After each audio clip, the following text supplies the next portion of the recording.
Hi hello नमस्कार आणि राम राम मंडळी, मी ॲडव्होकेट आई तुम्हा सर्वांचे सहर्ष स्वागत करीत आहे। मित्रांनो, बक्षीसपत्र आणि मृत्यूपत्र या दोन अत्यंत महत्त्वाच्या कायदेशीर दस्तऐवजांबरोबरच अजून एक कायदेशीर दस्तऐवज म्हणजे हक्क सोडपत्र, यालाच आपण रिलीज डीड असे देखील म्हणू शकतो। हक्क सोडपत्र हा देखील एक अत्यंत महत्त्वाचा असा कायदेशीर दस्तऐवज आहे। आता बक्षीसपत्र म्हणजे काय किंवा मृत्यूपत्र म्हणजे काय आणि या दोन्ही विषयीची डिटेलमध्ये माहिती मी ऑलरेडी माझ्या चॅनेलवर अपलोड केली आहे। या दोन्ही व्हिडिओची लिंक मी वरती आय बटनवर किंवा डिस्क्रिप्शन बॉक्समध्ये देत आहे। याच व्हिडिओच्या कमेंट बॉक्समध्ये मला हक्क सोडपत्राविषयीची माहिती सांगण्याच्या अनेक कमेंट्स देखील आलेल्या आहेत आणि म्हणूनच आज मी हक्क सोडपत्राविषयीची डिटेलमध्ये माहिती घेऊन आले आहे। त्यामुळे आजचा व्हिडिओ अत्यंत महत्त्वपूर्ण असा व्हिडिओ झालेला आहे। आजच्या व्हिडिओमध्ये आपण पुढील मुद्दे बघणार आहोत। हक्क सोडपत्र म्हणजे काय, महत्त्वाच्या अटी आणि तरतुदी कोणत्या, हक्क सोडपत्र कोण करू शकतो किंवा कोणाच्या लाभात करता येते, त्याचबरोबर हक्क सोडपत्र कोणत्या मिळकतीचे करता येते, यासाठी मोबदला घेतला जाऊ शकतो का, हक्क सोडपत्राची नोंदणी करणे आवश्यक आहे का, हक्क सोडपत्र करण्याची मुदत किती असते, त्याचबरोबर हक्क सोडपत्र करताना कोणत्या गोष्टी त्यामध्ये नमूद करणे आवश्यक आहे, हक्क सोडपत्र करण्यासाठी आवश्यक कागदपत्रे कोणती, हक्क सोडपत्र जर एखाद्या महिलेने केले असेल तर यासाठी आपण काय केले पाहिजे, यासारख्या सर्व प्रश्नांची उत्तरे आपण आजच्या व्हिडिओमधून घेणार आहोत। तुमचा फार वेळ न घेता सुरू करते आजच्या व्हिडिओला। हक्क सोडपत्र म्हणजे काय, वारसा हक्काने मिळण्यास पात्र असलेल्या मिळकतीचा स्वतःच्या इच्छेने त्याग करणे, यासाठी नोंदणीकृत कागदोपत्री करार करणे, यालाच हक्क सोडपत्र असे म्हटले जाते। हक्क सोडपत्र हा एक कायदेशीर दस्तऐवज आहे। हा करार आई वडील, मुलगा मुलगी, भाऊ आणि बहीण यासारख्या जवळच्या नातेवाईकांमध्ये केला जातो। हक्क सोडपत्र करारासाठी महत्त्वाच्या अटी कोणत्या ते बघूया। हक्क सोडपत्राचा करार हा खालील अटी पूर्ण असतील तरच केला जाऊ शकतो। नंबर 1, मालमत्ता किंवा संपत्ती ही वारसा हक्काने मिळालेली असली पाहिजे। नंबर 2, मालमत्तेत हक्क सोडपत्र करणाऱ्या व्यक्तीचा वाटा असला पाहिजे। नंबर 3, हक्क सोडपत्र करणाऱ्या व्यक्तीला आपल्या सहमालकाच्या म्हणजेच त्या मालमत्तेतील किंवा संपत्तीमधील इतर वारसाच्या बाजूनेच हे हक्क सोडपत्र करता येऊ शकते।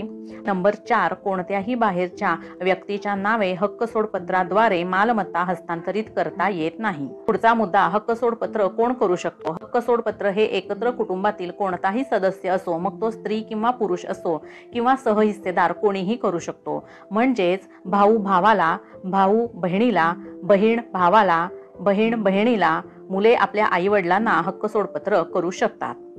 हक्क सोडपत्र कोणाच्या लाभात करता येते। हक्क सोडपत्र हे एकत्र कुटुंबाच्या स्त्री अथवा पुरुष सदस्य किंवा सहहिस्सेदार यांच्या लाभात करता येते। कोणत्याही एकत्र कुटुंबाचे सदस्य किंवा सहहिस्सेदार नसलेल्या व्यक्तीच्या लाभात हक्क सोडपत्र करता येत नाही। जर तुम्ही कुटुंबाच्या बाहेरील व्यक्तीच्या लाभात हक्क सोडपत्र केले तर हा दस्त हस्तांतरणाचा दस्त म्हणून गृहीत धरला जातो आणि हा दस्त मुंबई मुद्रांक कायदा 1958 मधील तरतुदीनुसार मूल्यांकनास आणि मुद्रांक शुल्कास पात्र ठरतो। आता पुढचा मुद्दा म्हणजे हक्क सोडपत्र कोणत्या मिळकतीचे करता येते। हक्क सोडपत्र हे फक्त वारसा हक्काने किंवा वारस अधिकाराने मिळालेल्या किंवा मिळू शकणाऱ्या एकत्र कुटुंबातील व्यक्तीच्या हिश्श्याचेच आणि मिळकतीचेच करता येते। हक्क सोडपत्रासाठी मोबदला घेतला जाऊ शकतो का। हक्क सोडपत्र हे साधारणपणे विना मोबदला केले जाते, परंतु ते मोबदला घेऊन देखील केले जाते। आता हक्क सोडपत्र हे मोबदला घेऊन करायचे की विना मोबदला करायचे हे प्रत्येक त्या व्यक्तीच्या स्वतःच्या इच्छेवर अवलंबून असते। बदला घ्यायचा की नाही असे कोणतेही कायदेशीर बंधन कायद्याने नाही।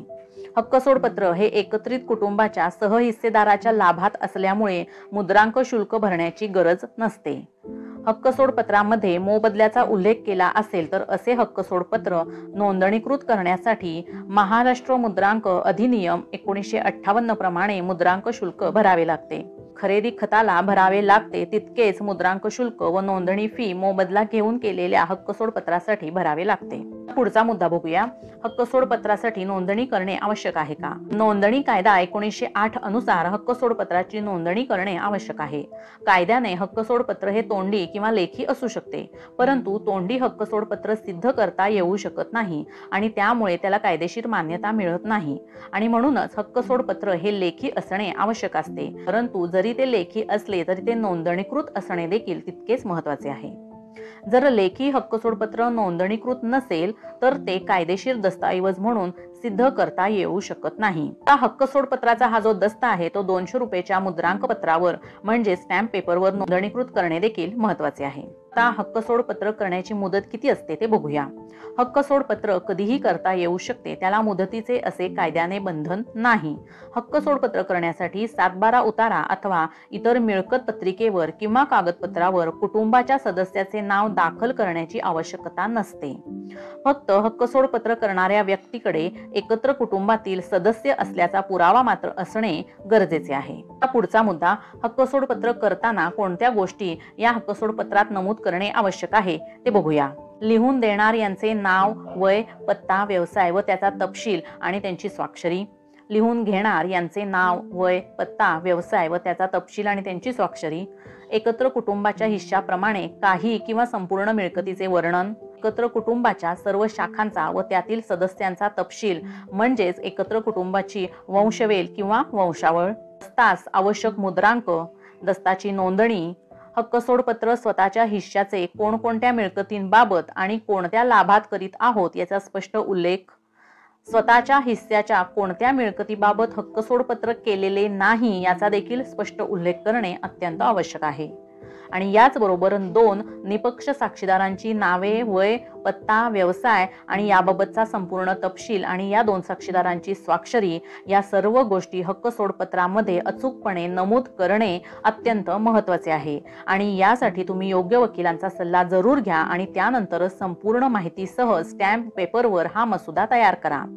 हा स्टॅम्प पेपरवरचा मसुदा तयार झाल्यानंतर ती कागदपत्रे तुमच्या जिल्ह्याच्या सब रजिस्ट्रारकडे नोंदणीसाठी तुम्ही सबमिट करू शकता।